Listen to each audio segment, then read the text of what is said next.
Hello, everyone, and welcome back to Line Change, the NHL betting podcast from the Action Network. My name is Michael Leboff, and joining me as always is Nick Martin.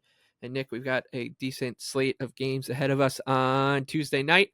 7 games on the docket, 6 on Wednesday, 7 on Thursday. So a really nice schedule here for NHL fans as the schedule normalizes after a very strange week last week. With 7 games to choose from, we'll start with our favorite underdogs. We'll close the show with our best bets. But you can go first because we have a pretty big underdog to start with. Yeah, the Anaheim Ducks are coming to your town to take on the Islanders, and they're plus 184, which, the Ducks have looked pretty horrible this road trip. I won't sugarcoat it, but I was still kind of high on the idea that they had some offensive pieces that could, make them a far better team than they were last season. And I think this is a decent spot to buy on them versus an Isles team that's still having a pretty tough time generating offense. So I also don't hate the draw. I should throw out there. Could be another decent way to target this game because I'm kind of just hoping that the Ducks can make it scrappy and kind of keep in check a Ducks or an Isles offense that really hasn't been that great. I think that Leo Carlson and Cutter are both starting to look better. They're getting some shots from good areas. I think I saw with those two on the ice, the Ducks are shooting 3%. So I don't think either of them has been as dominant as people have expected. But I also think that the take that they have more offensive upside in that team this year than kind of was getting credited, I think is still flying a little under the radar. Obviously, part of that is because of the way that they've actually performed, but I'm still willing to buy on that take a little bit at this kind of a number, given the offensive struggles the Isles have had at times this season. So that'll suck me into the Ducks. Not thrilled, but I think this is just a little too long. Yeah, it's a type of situation where you'd think I would probably be all over the Ducks here because I'll always say, like, you got to really tread lightly when betting the Islanders as big favorites. A couple things to note, too, is that outside of the Florida game, which is second night of a back-to-back for the Islanders, they kept getting steamed by the betting market. I don't know if you've noticed that, too, but before every game, the Islanders seemed to be taking money. They took money before the Devils game. They took money before the Red Wings game, before the Canadiens game. And I guess that's partly because their underlying numbers look decent, or they did look decent going into that Florida game, at least. The spot is rough for the Ducks. 3 games, 4 nights out east. The Islanders are in a little bit of a get right spot with the way this season has started too. So honestly, I don't think it's like you're getting plus money on an Islanders minus 1.5, and I do think that there's a better fit than 50% chance that this thing turns into an Islanders rout with Sorokin in goal, which he's confirmed.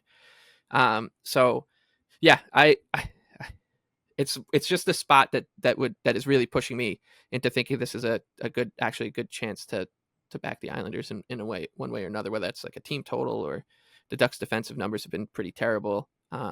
So maybe the Islanders offense can wake up with a good matchup. So we'll see how that goes. My underdog for Tuesday night is you're betting against my Islanders. I'll be betting on your Washington Capitals at plus 124, hosting the New York Rangers. Both these teams shot out of a cannon to start the year. Rangers top the Eastern Conference in terms of points percentage at 6-1-1. The Capitals are tied for second in points percentage with the Carolina Hurricanes. They are 5 wins, 2 losses on the year. And the thing with Washington is it looks good. It looks legit. And the main concerns about this team last year was the fact that they really only had a plan A, right? They had one way to win, and it was batten down the hatches, play really strong defensive hockey, get good goaltending, and try to edge it. And that is not the case anymore. This team is doing a pretty good job. At 5-on-5, they're creating offense. The coach is great, and I think the Rangers are just the numbers flattering the Rangers a little bit, and you can understand why. Like they've been really good this year. They were the President's Trophy winner last year, plus 18 goal difference. They're blowing teams out of the water. But as I noted a couple one of last week's shows, the schedule it hasn't been all that great for the Rangers, and it hasn't been all that tricky, I should say. And the Capitals would represent one of the hardest spots on the schedule already for them this year. The Rangers have beaten the Maple Leafs, and now that that win has lost a little bit of its shimmer. But at the time, I know the Maple Leafs were in a decent form. The same with the Utah Hockey Club was probably their other tough opponent, and that was at home opener, and Utah beat them in overtime. And then the Panthers without Barkov was the other one, and they lost that one in regulation. So I do think you can start like poke a very, very small hole. That's not taking anything. I'm trying not to take anything away from the Rangers. It's just this Capitals team should present a pretty tough puzzle to solve, and the Caps will be at home, and the numbers are pretty good on them. So why not give Washington a chance here at plus 124? Yeah, I like this look as well. I was on the Caps Saturday, and I don't really feel remotely bad about it, given that they were plus 148 in Tampa Bay. I thought that they looked pretty strong in that game as well. Their underlying numbers are great. I mean, so are the Rangers, but they're also still like dead even. So when you're talking about this kind of a number, Caps having home ice advantage, still getting strong goaltending, I like the case for the Caps here. I thought they played pretty well again in Tampa. They couldn't finish, which is going to happen to them sometimes for sure.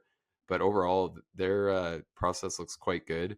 And I think you can kind of point line by line and see, why they're as much better, as much improved as they are. The decor is great, and Carberry has them playing really well together. So I think you're getting a pretty good bet to back a Cap side that looks deep, looks really strong. I think you can honestly say that Ovechkin's probably might be their worst forward at this point, especially when he's not filling the net and just kind of making up for his deficiencies elsewhere on the ice. Yeah, so I feel pretty good about everything going on in Washington. It seems like there's a lot of positives you can point to. I think the Dubois line continues to do really well at erasing the other team's top stars and is starting to be productive themselves. And they have some strengths elsewhere. So yeah, I think this is a good number. Should be a pretty competitive game. Okay, before we get to best bets, let's talk about the rest of the board. The Blues are plus 130 in Ottawa to take on the Senators. The Sens minus 155 total here, 6.5. I don't want to say it's like smoke, but there's just some weird stuff going on in Ottawa. Like they were very cryptic about the Shane Pinto injury for a little bit. Like he was just like not there, and then now it's week to week. The goaltending with Linus Ullmark in and out. Anton Forsberg was in. Skate blade broke. Ullmark went in for him for a minute. Then he came back out, and it's just there's some weird stuff always going on in Ottawa. But even this is peculiar. So they're just not a type of team I want to bet at minus 155, given how we know that things can fall apart for them. I do think they've been generally pretty good on the season. Didn't end things on the highest of notes out west, and it's a tough situation now coming back east for this one.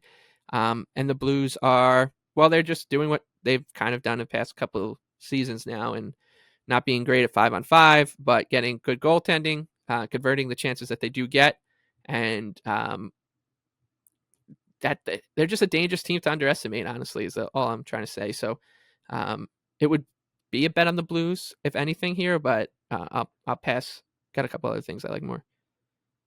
Yeah, I'm also going to pass. I'm a little tempted on the Blues, which I think is pretty rare around here. But I could totally see this being one of those games where the Blues get outshot like 40-20 and the Blues score like 6 goals on those shots against the Sens.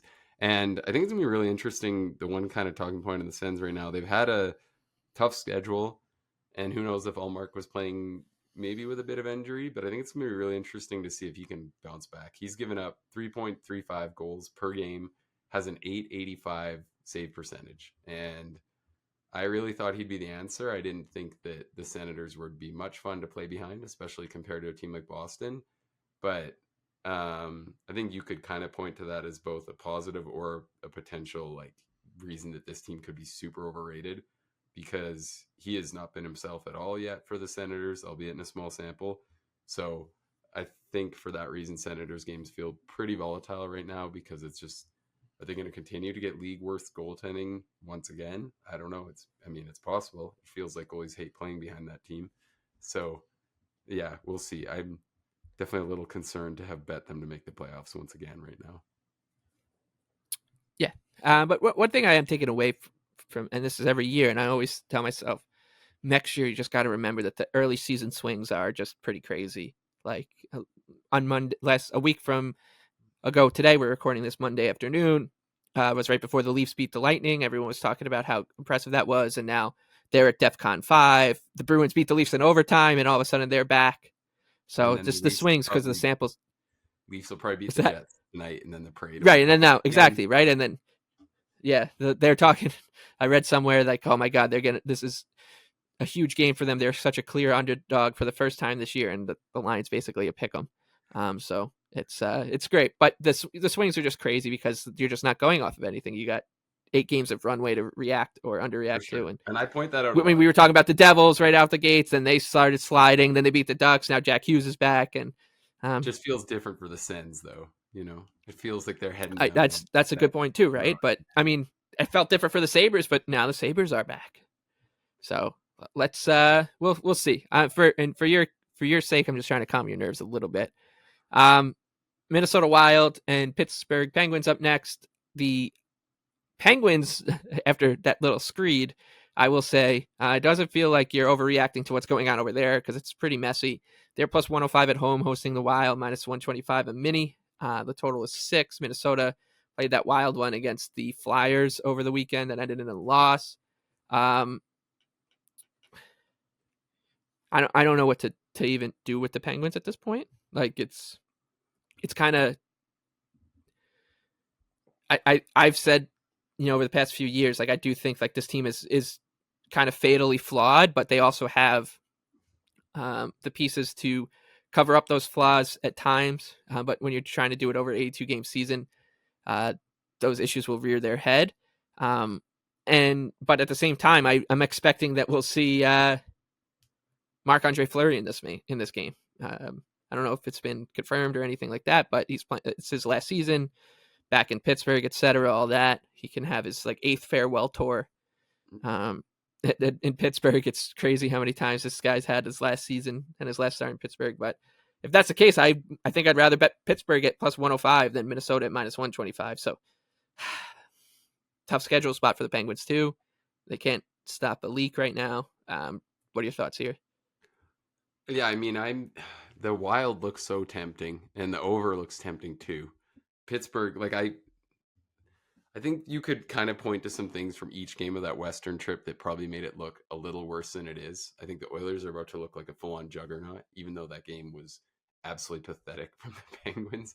And then the next night, Vancouver wasn't much better. I thought the Calgary game, they were pretty damn unlucky, but it just feels all in all. I thought that there was arguments as to why the defense core could bounce back this season. That looks like one of my worst preseason takes because they look horrible. Ryan Graves has been even worse. Grizzlick's been worse than I expected. Carlson's taken steps backward. Letang is still terrible. So I just feel like you got to expect some pushback, but it's just very hard for me to talk myself into kind of them being one of the teams that's going to turn things around based off how they've gone in the early going. So I don't know if they're like I saw the Penguins getting power rated 30th and 29th today. It feels like they've been everyone's most unanimous punching bag in the league. I don't think they'll maybe be that pathetic moving forward, but I definitely am not willing to bet them at this kind of a number versus the Wild. Yeah, I think that's a good way to sum it up. They're definitely not as bad as they look, but that's not saying much. Yes. And I mean, the problems are going to be there all year. I'm exactly. arguing that they might prove to be the 20th or 22nd ranked team. And even then, who knows? I know you thought they had the potential to completely bottom out this season. That looks like a pretty good take. You know that I said I would have bet Mike Sullivan first coach fired if the betting world was a little different now and that market still existed. And I think I thought he might have got fired after that Western Road swing. So we'll see. It feels like something needs to change for them for sure. Yeah. All right. That brings us to Kings and Sharks. San Jose's playing Monday night, and we are recording this Monday afternoon, so just keep that in mind. The Kings are minus 265, and the Sharks are plus 215 at home. Total here 6. Yeah, I got nothing. I do think that, and I know this helps nobody, but I do think I'll end up on the Sharks on Monday night in their game against Utah, but not in this one. I think this is a situation where I'd just sit back and call it a night after the 7:30 puck drops take place. Yeah, see, I'm where I'm at. This game starts at a more respectable 8 o'clock time, so I want to gamble on it. And I think that a half unit on the Kings to cover to the puck line at even money or better, there's plus 105 out there right now, is worth it. I galaxy brained the last matchup between these teams and ended up trying to sprinkle on the Sharks to win the first period. But overall, like it just feels like the more I watch the Sharks team, you're just reaching to try to find angles to back them. Like I think this is one of those things that they're so far below the rest of the league that the market is having a hard time pricing them, like pricing their games correctly. And from the Kings side of things, I still feel pretty high on them. I think overall people, like if anything, have been slightly low on the Kings. I think there's a lot of positives to point to. They've got some players down the lineup playing really well. Fogel's playing great. Alex Turcotte has had a great start to the year. It feels like he was a complete afterthought after looking like he might be one of the biggest busts from the fifth overall spot. And I think there's a lot of good things going on with the Kings. And I think specifically that kind of make them a good bet to blow a team like San Jose out and just skate them out of the building with San Jose playing a traveling back to back here. I should look if we've seen a confirmed starter for the Sharks in tonight's matchup because I would like this slightly better if we were going to get Vanacek in goal because he's not looking so good. So all in all, I think it's actually worth a not a bad spot at all to try to back just another comfortable Kings win. All right, that brings us to our best bets. You're going to go first here in a game between the Kraken and Montreal Canadiens in Montreal. Kraken a road favorite at minus 135, total at 6. Yeah, I love right now the Kraken are minus 134. I would play them to minus 150 and would just play slightly smaller as the worst number you're getting. But I think it's a really good spot to back. Like I was hoping this would maybe would get even a better number just given that these two teams have the same record. But again, I think it was a little more obvious than I thought to sportsbooks the way that these teams should be power rated because like I think you look at Montreal's 2 wins over the weekend, they catch the Blues in a good spot, and they were going back to back versus Philly, but Philly has been kind of shockingly like just they've struggled. So I think that them getting any credit for that win, I just I'm not really willing to do that. And then you look at the Kraken side of things. I thought they played fairly well versus the Avs in that loss. I think for half the game they were probably the better team. I thought they played pretty good, giving us a loss as I can't remember if they settled on that as my underdog or not for Thursday, but it was definitely a pick I gave out versus the Jets. They lost in overtime. I thought they played fine. And then they got outplayed by Carolina, but Carolina's looking really good right now. So I think the Kraken enter this off of 3 really tough games where they played respectably, not gotten results. Whereas Montreal, I think, is at the opposite side of things. They played some not so good teams at all, but I still feel confident that the Habs' defensive play is among the worst in the entire league. I think it's starting to become clear that maybe St. Louis doesn't have the answers, which we've kind of talked about. And like they've allowed the second most expected goals against per 60 this season. I think that's a fair take on their play. I think their defensive plays looked pretty shocking at times. They don't have great personnel. They don't have many guys down the lineup just to try to, help the defense core out and own much of the play. So, yeah, I'm pretty high on the Kraken here. I think it's kind of a great spot for them to get right with a win. Yeah, I don't disagree. There it would be Kraken for me too. My favorite bet actually is a team that you were talking about being shocking so far, and it's true. That's the Philadelphia Flyers. They are plus 164 in Boston to take on the Bruins. The Bees are minus 198. And this is a play against Boston. I know that they beat the Leafs in overtime, but when you look at what Boston is putting up right now, it's just not all that good. They are um, not generating anything going forward. They're giving up more scoring chances than they're creating at 5-on-5. This is a team that usually ranks, or in its heyday would rank in like the top 3 or 4 in the league in terms of like high danger scoring chance percentage and expected goals rate at 5-on-5, and they're just not getting that right now. They're in the bottom half of the league in basically every one of those categories. So their statistical profile is pretty ugly. And yeah, I mean, it's not pretty for St. Louis. I mean, not for Philadelphia right now. They've been outscored 28-13 at 5-on-5. And it's funny to say, but they'd be in. Things would look a lot worse if it wasn't for their power play, which was obviously abject for so long, being pretty competent with Michkov, which is something you pointed to being a possibility. The goaltending has been shocking. 85 .851 save percentage at 5-on-5 for the Flyers this season. Their PDO is sitting at a league worst .924. That's save percentage and shooting percentage combined. So there's a lot here that is pointing to Philadelphia. That makes the Flyers start. That gives some sense to it. But I do think that this team is a little bit better than what we'll see, or what we've seen so far. So Philadelphia. This is a buy low spot against a Bruins team that is just right now. I'm not saying that it'll be like this forever, but right now they're a bit of a paper tiger. And you could say that about a lot of teams in the Eastern Conference right now. There are, as we're recording this, 10 teams in the East sitting at NHL 500 or below. And there's only one team in the Atlantic Division with a goal difference better than even. That's Tampa Bay. And it's crazy, man. I just don't think that outside of the select few, the Rangers and the Hurricanes, the Panthers, and hey, let's throw your Capitals in there for just this very minute, like teams that look scary enough to me to shy away from this number on the Flyers. Yeah, I mean, I'm a little tempted by the Flyers for sure. I've been super low on Boston. They haven't played overly well. They did have their best game of the year, I'd say, versus the Leafs on Saturday. So they'll be looking to build off that here. But they've not owned much of the play. They've got a 46% expected goal share. I think a lot of the season their plays look pretty flat. So it's not like that's just, I think, an analytics thing. I think people who've watched them have felt pretty disappointed. There's people around the team talking about maybe a coaching change. I don't know if I'd go that far, but I think a lot of the things that made me think this roster looked a little overrated kind of are coming to fruition.